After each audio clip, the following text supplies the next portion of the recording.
Hi, so here I am with a video of legs up the wall for you this morning, but what I'm going to do is give you some alternatives to legs up the wall, some little additions to it to make it a little more interesting and to add some extra effects to it. So what legs up the wall is a nice alternative to shoulder stand. I often recommend it in the class if shoulder stand isn't suitable for people.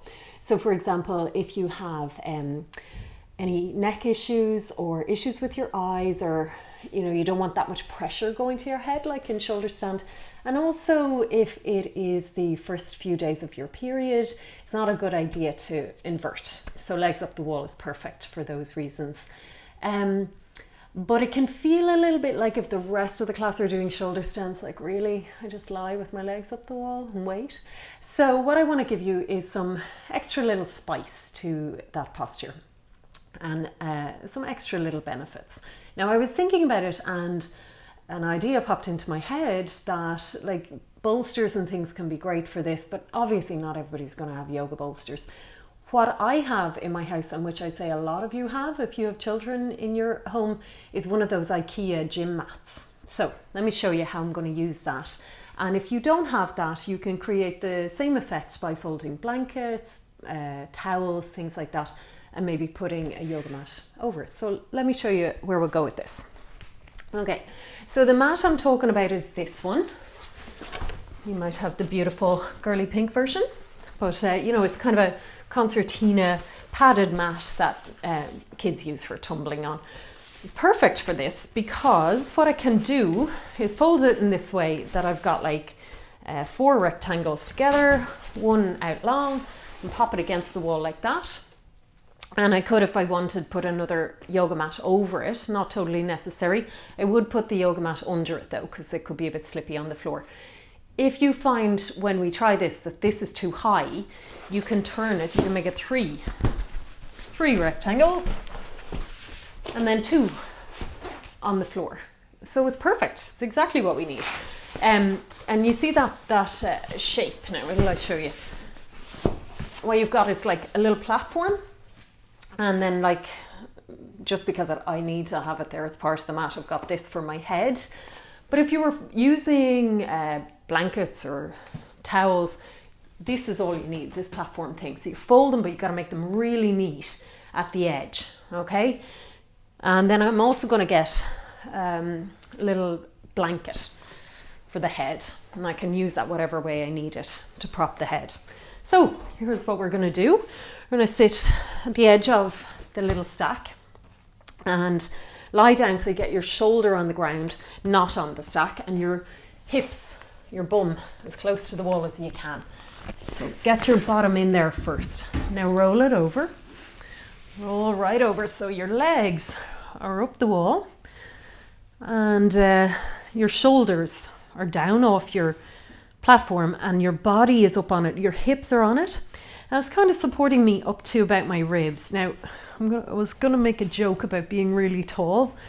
I won't bother. But if you're taller than me, you might find that you need to bring that little platform a little bit further back from the wall. And also if the hamstrings are a bit tight, you might enjoy that little bit of space between you and the wall. Okay, so you got to kind of play around with it to get to the point where you feel like, ooh, and that's what you want. We'll get into this pose, lie back, arms shaped like a cactus, and relax. It is so relaxing. You feel like some of these poses, they don't look like much, and you really got to try it out. It is so relaxing. You're like your feet are up there in the air with the blood draining back to your heart. So gravity is helping, giving your heart a little break. All the excess fluid in the cells drains into the lymph system. You instantly feel your feet, your ankles get lighter. And what we also have here, so you get all of that with legs up the wall, but what you have here is this little back bend going on through the upper body and a little bit of a lengthening through your neck.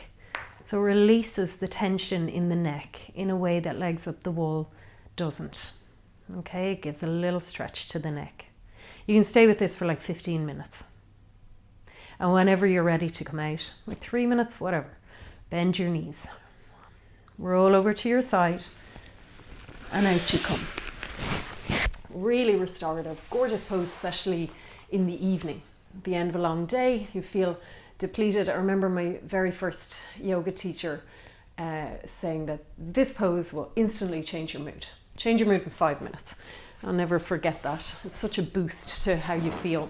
So the other one I'm going to show you just requires a couple of yoga blocks and your mat, obviously. So it kind of joins a supported bridge and legs up the wall. It's kind of simpler to come into, but maybe a little bit more strenuous, not the word, but a little bit trickier when you're in there. Okay, so let me show you.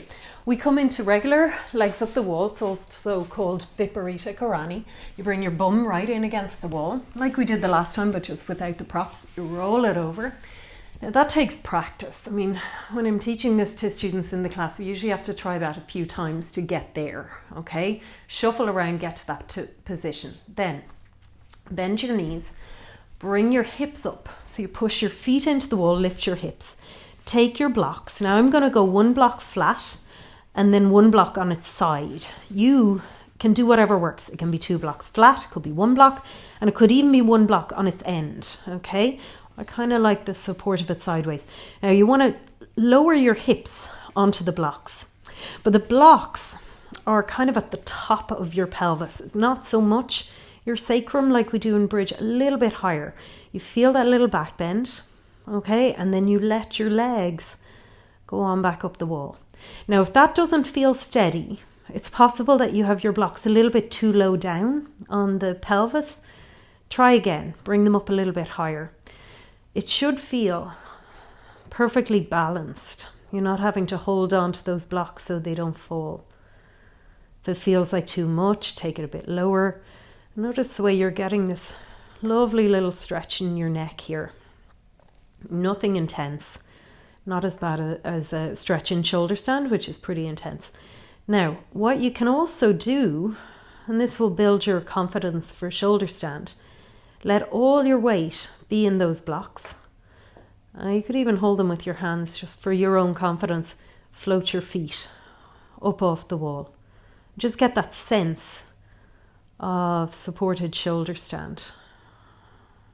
When you've had enough, just let the feet come back to the wall. A lot of shoulder stand is to do with getting that confidence, I think, and the flexibility as well. Okay, so there we go. When you're ready to come down out of it, you're going to bend your knees, lift your hips, take the blocks out, roll it on down, ease it down now. As you come down, because that was quite a big back bend really, roll it down, legs up the wall, nice counter pose right there for your back. And you can even go further as you're coming out of it. Take a moment with the knees bent, even drawing those knees in to lengthen the lower back. Amazing the difference it makes to your legs, your ankles, your feet. You roll to the side, bring it on up. There we go.